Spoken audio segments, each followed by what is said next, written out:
नमस्कार, मेरा नाम है डॉक्टर पुरु धवन और आज हमारे साथ हैं उमाकांत जी। उमाकांत जी, आपकी एज कितनी है? 36। 36। आपका इलाज यहाँ से कब कौन से महीने में शुरू हुआ था? अभी 3 महीने हो गए सर। तीसरा महीना है, अप्रैल में शुरू हुआ था आपका। अप्रैल में आपके क्या लेवल्स थे जब आप पहली बार यहाँ आए थे? फरवरी में 3 महीने हुए। फरवरी में कितने क्या लेवल थे आपके केटोनिन के? 9 से ऊपर था सर। 9.77। हाँ। सही कह रहा हूँ? और बीपी कितना रहता था आपका, याद है? ज़्यादा था। कितना रहता था, कुछ आइडिया? बीपी था 130 से अबव था शायद। तो उमाकांत जी का जो बीपी था वो रहता था 140/90। बीपी हाई रहने की वजह से, लंबे टाइम से हाई रहने की वजह से इनकी किडनी ने काम कम करना शुरू कर दिया था और फरवरी में जब आए थे तो इनके लेवल 10 के आसपास थे, जहाँ पर पेशेंट को डायलिसिस बोल दिया जाता है। तो आपको डायलिसिस बोला गया था? जी सर, बिल्कुल डायलिसिस बोल दिया गया था।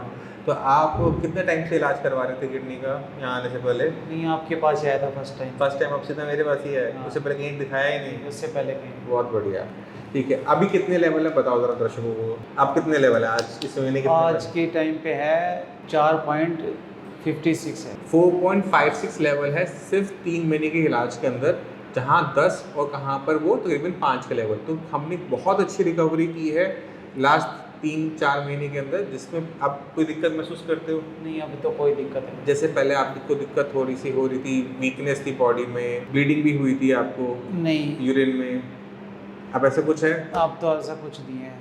कोई और दिक्कत महसूस कर रहे हो बॉडी के अंदर? जी नहीं, अब तो खुजली हो बिल्कुल गई, सूजन हो गई? नहीं। ठीक है। जब हमारी बीपी बहुत ज़्यादा बढ़ा रहता है तो ब्लड किडनी के अंदर स्पीड से एंटर करता है। किडनी के अंदर जो काम करने वाली चीज़ें होती हैं उनको हम कहते हैं नेफ्रॉन। अब इन नेफ्रॉन को भी खून देने वाली एक सप्लाई होती है, गंदा खून आता है, वो साफ़ होता है और वो यूरिन बनता है और साफ खून होकर थोड़ा सा निकलता है।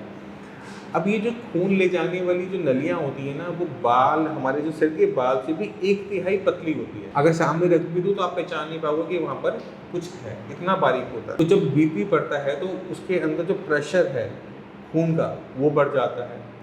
अब कोई चीज़ नरम है, सॉफ्ट है, डेलिकेट है, प्रेशर बढ़ने की वजह से उसमें बदलाव आने शुरू हो जाते हैं, वो सख्त होना शुरू हो जाता है। जैसे अगर कोई इंसान सख्त परिस्थिति में रहे तो क्या होगा, सख्त हो जाता है, मतलब दिल और दिमाग से सख्त होता है।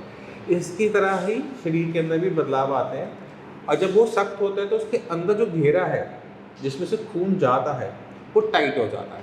वो टाइट होने की वजह से खून की सप्लाई और कम हो जाती है। अब जब सप्लाई कम हो गई, खून कम हो गया, किडनी को खून नहीं मिलेगा तो वो इससे तो या तो काम करना बंद कर देगा या फिर वो मर जाएगा। और वही हो रहा था उमाकांत जी के साथ। तो अब आपका बीपी कितना रहता है? 94/67 ये आपका आज का आया है, पहले आपका रहता था 140/90। तो बीपी कम करने की वजह से अब जो ब्लड का फ्लो है किडनी में वो पहले से बेटर हो गया, तो हमारी किडनी ने उसको रिवाइवल किया। अब आपने ध्यान क्या रखना है कि आपका बीपी कम ही रहे, बढ़े, ठीक है? ये तो मैं रखता हूँ। बीपी अपना दिन में 2-3 बार चेक करो, दवाई खाने से पहले चेक करो कि बीपी हमेशा कंट्रोल में बना रहे। आपके पास रिपोर्ट है फरवरी वाली, देखो ज़रा। तो ये 23 फरवरी की रिपोर्ट है, क्रिएटिनिन का लेवल है 10.3, ठीक है? आप वाली रिपोर्ट दिखाना। अब वाली तो फ़ोन में है। फ़ोन में दिखा दो, कोई बात नहीं। आपकी बात तो यूरिया वगैरह सब ठीक आया है।